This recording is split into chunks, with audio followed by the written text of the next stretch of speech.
नमस्कार। Data structure के इस तीसरे सीरीज में आज हम लोग कवर करने वाले हैं कि based on memory allocation linear data type कितने प्रकार के होते हैं। इसके बाद हम लोग देखने वाले हैं कि स्टैटिक डेटा स्ट्रक्चर क्या होता है, फिर देखने वाले हैं डायनेमिक डेटा स्ट्रक्चर क्या होता है, लीनियर डेटा स्ट्रक्चर। इसके बाद में हम लोग लास्ट में देखेंगे एडवांटेज ऑफ डेटा स्ट्रक्चर, यानी कि अगर हम लोग डेटा स्ट्रक्चर पढ़ रहे हैं इसका एडवांटेज क्या है। पिछले ही क्लास में मैं डिस्कस किया था कि जब तक आप किसी भी टॉपिक के इम्पोर्टेंस को नहीं समझते हैं फिर उसमें पढ़ने में मज़ा नहीं आता है, और जब टेक्नोलॉजी में मज़ा आने लगता है तो आपको सीखने में बहुत ज़्यादा इंटरेस्ट लगता है और उसमें जो है ना आप अपने जो है ना कि उसी में खुशी भी प्राप्त करने लगते हैं। तो किसी भी सब्जेक्ट को पढ़े तब सबसे पहले उसके जो है ना इम्पोर्टेंस को समझे कि उसका इम्पोर्टेंस क्या है। तो चलिए हम लोग इसको शुरुआत करते हैं आज डीएसए लेक्चर 3 को, और इस सारे टॉपिक को हम लोग कवर करते हैं डिटेल से। आप लोग को मज़ा आने वाला है इस वीडियो में, और अगले लेक्चर में मैं आप लोग को डीएसए का प्रैक्टिकली दिखाऊंगा पाइथन लैंग्वेज में, जहाँ पे ज़बरदस्त आपके अंदर जो है ना एक चीज़ें देखने को मिलेगा, क्योंकि वहाँ पे हम लोग सब कुछ लाइव देख रहे होंगे। तो चलिए हम लोग शुरुआत करते हैं और देख लेते हैं कि पिछले क्लास में हम लोगों ने क्या देखा था। तो पिछले क्लास में हम लोग देखे थे टाइप्स ऑफ डेटा स्ट्रक्चर। अगर आप इसके वीडियो को नहीं देखे हैं तो आप T3 स्किल सेंटर के प्ले लिस्ट में जाइए और वहाँ पे DSA 1 और DSA 2 का वीडियो पड़ा हुआ है, उसे आप देख सकते हैं। तो चलिए अब आज के हम लोग टॉपिक को शुरुआत करते हैं और एक एक पॉइंट को समझने का प्रयास करते हैं।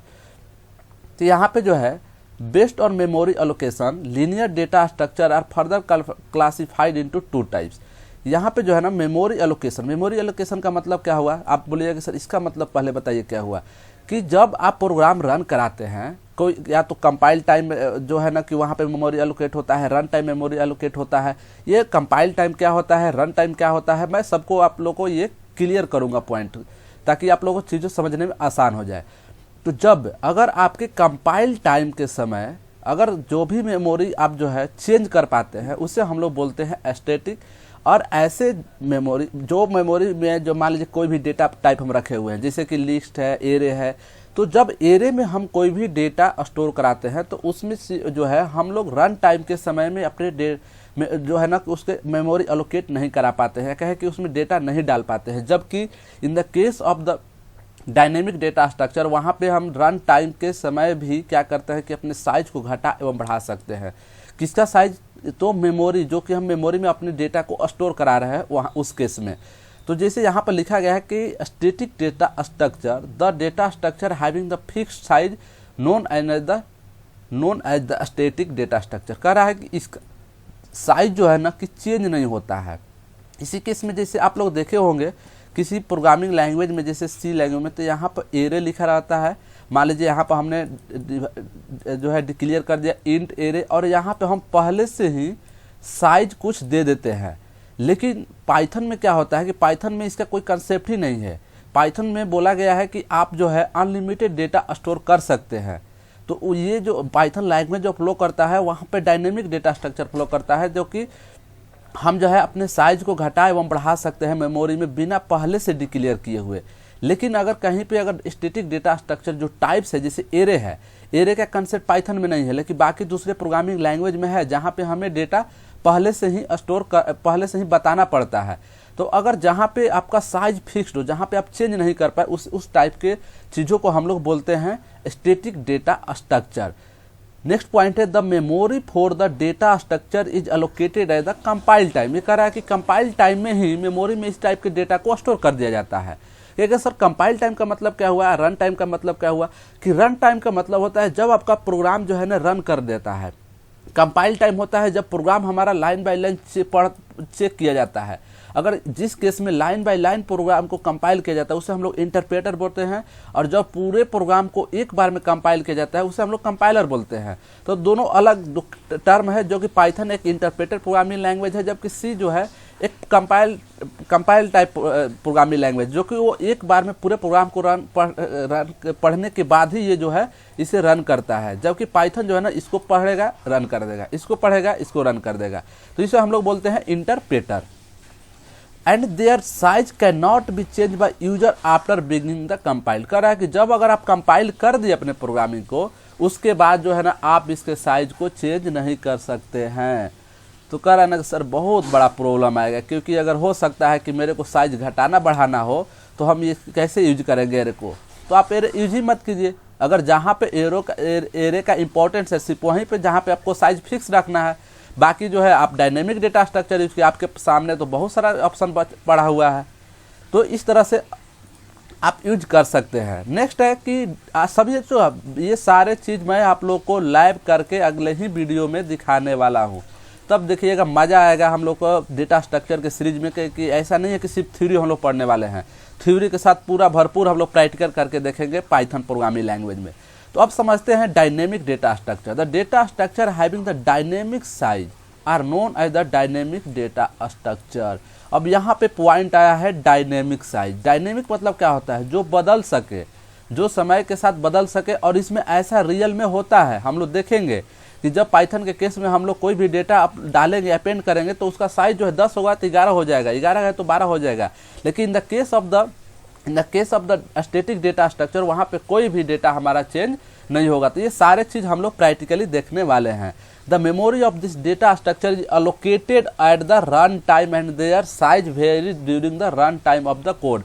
ये यहाँ पर जो डिफरेंस है कह रहा है कि इसका जो मेमोरी अलोकेट होता है ये रन टाइम होता है, जबकि इसमें हम लोग देखे थे कंपाइल टाइम। तो अब कहिएगा सर रन टाइम क्या हो रहा है? रन टाइम का मतलब है कि हमारा प्रोग्राम रन कर चुका है, प्रोग्राम रनिंग टाइम है, कंपाइल हो चुका है, कंपाइल के बाद जो रन स्टेज होता है वहाँ पे, और उसके हिसाब से जैसे मैंने यहाँ पे एक लिस्ट लिया है और इसका साइज सपोर्ट एट मान लीजिए 5 है, और इसमें कुछ डेटा जो है डाले, तो ये 5 जो है ना 6 साइज हो सकता है। जब in case of the Python ये डायनेमिक स्ट्रक्चर होता है और पाइथन इस चीज़ में सक्षम है लिस्ट में करने में। ये जो है ना डायनेमिक टाइप प्रोग्रामिंग लैंग्वेज है। इसका और भी एक कंसेप्ट है डायनेमिक टाइप प्रोग्रामिंग लैंग्वेज का, क्योंकि वहाँ पे जो है ना पाइथन क्या करता है कि डेटा टाइप भी ये खुद ही डिसाइड करता है। तो ये कंसेप्ट होता है इसके डायनेमिक टाइप के। तो जिसे कि अब इसका एग्जांपल क्या है डायनेमिक टाइप में? लिंक्ड लिस्ट है, स्टैक है, क्यू है। और सभी को हम लोग बहुत ही ज़्यादा गहराई के साथ देखने वाले हैं, क्योंकि डीएसए के हम लोग डीएसए पढ़ने के बाद जो है पाइथन प्रोग्रामिंग लैंग्वेज को पढ़ने वाले हैं। तब हम लोग जो है ना डीएसए को सबसे पहले पूरा बेसिक से लेके एडवांस तक का कंसेप्ट को क्लियर करेंगे। इसी T3 स्किल सेंटर के यूट्यूब चैनल पे 1 by 1 लेक्चर मैं डालते रहूँगा।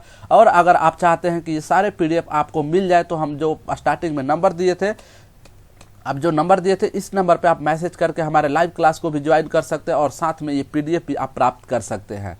अगला जो पॉइंट है नॉन लीनियर डेटा स्ट्रक्चर। तो नॉन लीनियर में क्या होता है कि अगर हम लोग लीनियर पढ़ रहे थे तो लीनियर का जो मेन पॉइंट था ना वो सीक्वेंस था, यानी कि ये जो सीक्वेंस में डेटा स्टोर होता है। सीक्वेंस का मतलब क्या हुआ? आप पूछिएगा सर सीक्वेंस का मतलब क्या हुआ? तो सीक्वेंस का मतलब हुआ कि हम लोग जब ट्रेन टिकट जाते हैं काउंटर पे, तो वहाँ पे जो है ना एक क्यू में लगे रहते हैं, यानी कि जब से एक काम नहीं होगा दूसरे काम नहीं हो पाएगा। लेकिन लीनियर नॉन लीनियर में क्या होता है कि यहाँ पे कोई भी क्यू, कोई भी एक सही प्रॉपर वे में जो है ना कि एक लाइन में नहीं लगा होता है, जिग जाग पाथ में। वही जो हम लोग पिछले क्लास में एग्जाम्पल दिए थे कि यहाँ पे एक नेताजी है जिनका पेट जो है बहुत बड़ा फेंका हुआ है, और ये भाषण दे रहे हैं, और यहाँ पे जो लोग आए हैं, यहाँ पे मोटू, छोटू, चोनू, मोनू, सब बहुत सारे लोग आए हैं। ये जो है ना जिग जाग मतलब जहाँ मन तहाँ खड़ा होके ये इनके जो है मोटू लाल के जो है ना भाषण सुन रहे हैं, यानी कि ये जो है कोई भी रूल फॉलो नहीं करते हैं, या कहे कि ये जिग जाग पाथ में रहते हैं। तो इसे हम लोग नॉन लीनियर जो है ना कि आप समझ सकते हैं इस एग्जाम्पल को। यहाँ पे लेके कुछ जो पॉइंट्स टेक्निकल पॉइंट है उसको हम लोग क्लियर करते हैं। यहाँ पे जो मेन पॉइंट है तो कह रहा है कि non linear data structure allow element connected more complex way creating relationship other than the simple linear sequence. यहाँ पे कह रहा है ना कि ये रिलेशनशिप क्रिएट करता है, और अगला जो इसका जो है ना पॉइंट है ये जिसको डिसाइड करा देगा कि इसका इंपॉर्टेंस क्या है। These structure are often used to represent a hierarchical and interconnected relationship among the data types। ये हमारा बहुत ही ज़बरदस्त पॉइंट है। कहिएगा कैसे सर? तो मैं सबसे पहले एक रियल टाइम एग्जांपल देता हूँ। आप जो है मान लीजिए किसी भी ई कॉमर्स कंपनी में जाते हैं कोई ऑनलाइन शॉपिंग करने के लिए, तो सबसे पहले आप जाते हैं सपोर्टेड, मान लीजिए आपने मोबाइल चूज किया, मोबाइल के बाद जो है ना किस कंपनी में गए, तो हो सकता है आप वीवो में गए। वीवो के बाद जो है ना अलग अलग ब्रांड, वीवो में अलग अलग कौन कौन से इसके ब्रांड है, इसके कौन कौन से वीवो के अलग अलग जो आते हैं इसके अंदर गए। यानी कि हमने जो है एक मोबाइल पहले क्या किया, मोबाइल में गए, फिर वीवो में गए और वीवो के अलग अलग जो उस प्रोडक्ट है उस पर हम लोग गए, जैसे हो सकता है वीवो V9 हो या कुछ भी हो। तो यहाँ पे क्या है, ये वीवो जो है मोबाइल से कनेक्टेड है, वीवो 9 इससे कनेक्टेड है, यानी इंटर कनेक्टेड है या एक ट्री फॉर्मेट में बना रहा है। तो जहाँ भी इस तरह से आप सॉफ्टवेयर डेवलपमेंट में आप डेटा स्ट्रक्चर यूज करते हैं, वहाँ पे यूज होता है हमारा नॉन लीनियर डेटा स्ट्रक्चर। कहिएगा सर अभी भी थोड़ा थोड़ा कन्फ्यूजन हो रहा है, हायरार्चिकल इंटरकनेक्ट का समझ में नहीं आया जो आप प्रैक्टिकली दिए। तो इसका मतलब समझिए कि अगर ये A है और यहाँ पे B है, तो ये जो A है ये B से कनेक्टेड होगा, यहाँ पर C है तो C से कनेक्टेड होगा, और यहाँ पे D है तो D C से कनेक्टेड होगा। ये आपस में जो है हायरार्चिकल फॉर्म में इंटरकनेक्टेड है। और यही एग्जांपल दिया कि यहाँ पर मान लीजिए मोबाइल हो गया, यहाँ पर वीवो कंपनी का नाम हो गया, और यहाँ पे जो है वीवो के प्रोडक्ट अलग अलग प्रोडक्ट के नाम हो गए, और यहाँ पे जो है उसके जो है अलग और भी इसके अंदर जा सकते हैं कि 2GB का है, 3GB का लेना है, कितना रेंज के लिए सर, ये सारे इंटरकनेक्टेड होते हैं। तो जितने भी चीज़ हम लोग DSA में पढ़ रहे हैं सारे रियल लाइफ में यूज होते हैं, कहीं ना कहीं रियल लाइफ में सॉफ्टवेयर डेवलपमेंट में यूज होते हैं, तभी हम लोग इस चीज़ को पढ़ रहे हैं। तो अब यहाँ पे एग्जाम्पल है नॉन लीनियर का कि ट्री, ग्राफ, हैश टेबल, ये सारे हमारे एग्जाम्पल है नॉन लीनियर डेटा स्ट्रक्चर का। तो आई होप कि ये कंसेप्ट आप लोग को समझ में आया होगा। बाकी ये सब चीज़ हम लोग बहुत ही गहराई के साथ पढ़ने वाले हैं। ट्री क्या होता है, ग्राफ क्या होता है, ग्राफिकल डेटा स्ट्रक्चर। अब जो अगला पॉइंट है इस पे हम लोग आते हैं। अगला है कि एडवांटेज ऑफ डेटा स्ट्रक्चर, यानी कह रहा है कि हम जो है पढ़ रहे हैं डेटा स्ट्रक्चर, तो सर इसका कुछ ना कुछ एडवांटेज बताइए, इसका कुछ जो है ना कि यूजफुल बताइए कि कहाँ पे हम लोग यूज करते हैं। तो सिंपल वे में अगर बोलूं तो डेटा स्ट्रक्चर का बहुत ही बड़े लेवल पे इसका यूज होता है और इसका बहुत ही बड़ा एडवांटेज है। कैसे है उसको हम लोग एग्जाम्पल से समझते हैं। अगर आप एल्गोरिदम डिजाइन करना चाहते हैं तो वहाँ पे ये अपना बहुत ही बड़ा प्ले रोल करता है डेटा स्ट्रक्चर। सॉफ्टवेयर डेवलपमेंट में बहुत बड़ा प्ले रोल करता है डेटा स्ट्रक्चर। इसके साथ ही अगर आप प्रॉब्लम सोल्व करना चाहते हैं, प्रॉब्लम सोल्विंग कंसेप्ट में भी हमारा डेटा स्ट्रक्चर यूज होता है। डेटा मान लीजिए हमारे डेटाबेस में डेटा है, इस डेटा में कैसे डेटा को ले जाके डालना है, कैसे डेटाबेस से डेटा को जो है रिट्राइव करना है, कैसे डेटा को इंसर्ट करना है, इन सभी पे भी ये बहुत ही बड़े स्तर पे अपना रोल अदा करता है।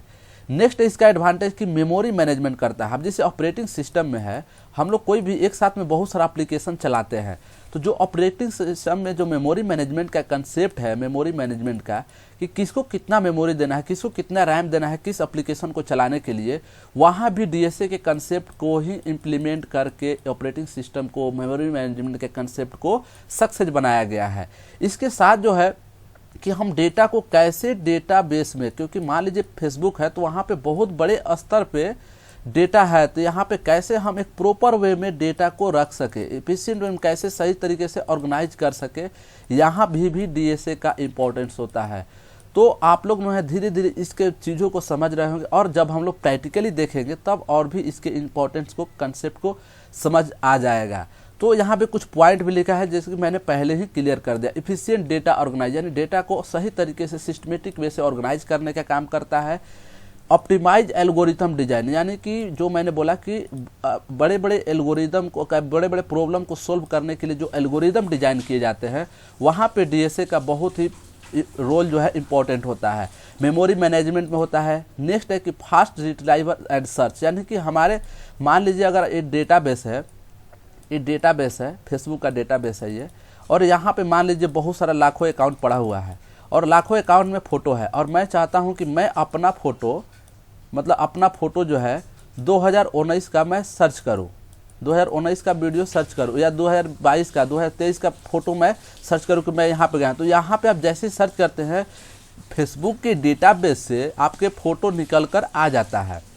तो जहाँ पे ये सर्च कर रहा होगा, जो सर्च करके डेटा को ला के आपको दिखाने का काम कर रहा है, वहाँ पे हमारा DSA बहुत ही बड़े स्तर पे काम करता है। तो वही बताया गया है कि डेटा को रिट्राइव करना और सर्च करने में काम आता है। रिसोर्स यूटिलाइजेशन, यानी कि जो हमारा जो कैसे रिसोर्सों को सही तरीक़ा से यूटिलाइज करना है। मान लीजिए हमारे पास रैम जो है फिक्स्ड है, 4GB रैम है, तो कैसे हम किसी एप्लीकेशन को रैम सही तरीक़ा से दे पाएंगे, कैसे रिसोर्स को सही तरीका से ऑर्गेनाइज कर पाएंगे, वहाँ पे इसका यूज होता है। Problem solving, flexibility, application development and next जो है अगला जो पॉइंट है कि कोड रीयूजिबिलिटी। कोड रीयूजिबिलिटी का मतलब है कि हम कोड बार बार यूज करते हैं।